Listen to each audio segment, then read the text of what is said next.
Tu aku kayak gitu. Itu belau. Ngelihat mentah kau kayak kau itu papin nih. Nah. Papin nih kawin nih tuh kan. Aduh papi. Dari mana mau cerah?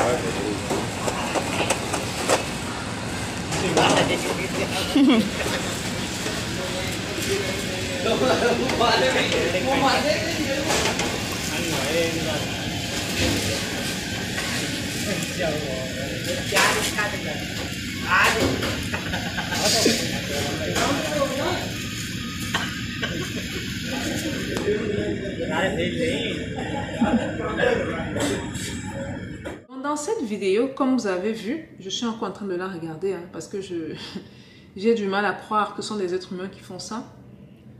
On a des gens qui fabriquent soit du pain séché, soit des biscuits. Au moment de conditionner les produits, donc d'emballer les produits, un jeune homme prend ses pieds et les met sur la nourriture.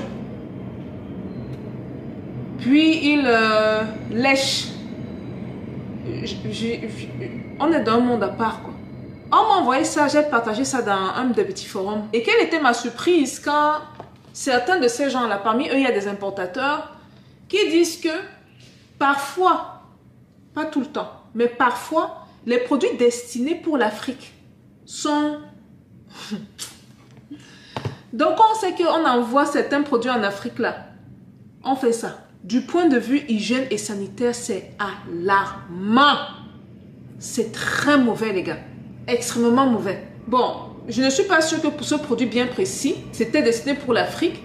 Mais ce qui est sûr, après les retours que j'ai eu justement des gens qui faisaient partie du groupe WhatsApp dont je parle, ce sont des réalités. Est-ce que vous pensez que c'est le genre d'attitude que certains ouvriers peuvent avoir si les produits viennent en Occident? Vous pensez que ça peut arriver, sérieusement? Ou bien l'Afrique est devenue la poubelle de tout le monde? Et heureusement, aujourd'hui, il y a des cellulaires, il y a ce genre d'appareil pour filmer les choses et nous montrer beaucoup de choses. Imaginez s'il n'y avait pas ça. Imaginez tout ce qui se passe dans l'ombre.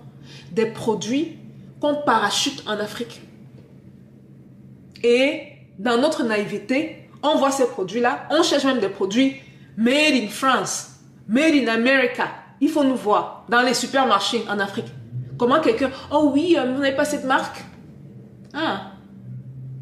Peut-être on a même bien léché ta marque là. Si c'est donc une pratique courante, comme j'ai cru comprendre, il faut qu'on fasse attention les gars. Et je pense que pour moi, en tout cas, quand j'ai vu cette vidéo, je me suis dit, une fois de plus, c'est une des raisons pour lesquelles nous devons produire ce que nous consommons. Et nous devons consommer ce que nous produisons. Parce que quelqu'un bien dans sa tête ne peut pas faire ça à son peuple. Je pense que ça, c'est un appel au réveil. Il y a des choses qu'on ne peut plus tolérer. Et je ne me base pas, je l'ai dit peut-être au départ, je vais risquer de me répéter, je ne me base pas sur cette vidéo précisément, je me base surtout sur le retour que j'ai eu des gens du forum. Que surtout les produits destinés aux pays africains là, on met du n'importe